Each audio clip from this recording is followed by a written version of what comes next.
သားရုတွေကိုရေစိမ်ပြီးတော့ဖြတ်ထားမယ်စီထဲပါတယ်ကျက်သွန်အလီရင်စကြော်ပါတယ်ကျက်သွန်ဒီလေးကျွတ်လိုက်ဆဲထားလိုက်ပါသားရုထဲကြော်ပါတယ်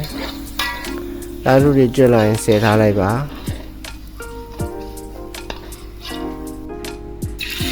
ငနီတူရေဆေးပြီးတော့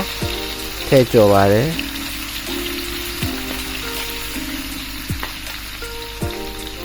ကျွတ်လိုက်သူ့လည်းဆဲထားလိုက်ပါကျက်သွန်အဖြူစီတက်ပါတယ်ငယ်ကြီးကြမ်းမှုတ်ထဲပါတယ်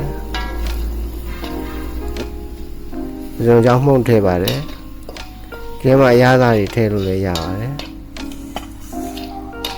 ကြော်ထားတဲ့ငလီတွေနဲ့ကြောမှွေပါတယ်သားရုတွေထဲပါတယ်ကြောမှွေပါမယ်ကျက်သွန်ဒီကြော်ထားတာထဲပါတယ်ကြောမှွေပါတယ်စားချုံမို့အရသာတွေမှာထပ်ထည့်လို့ရပါတယ်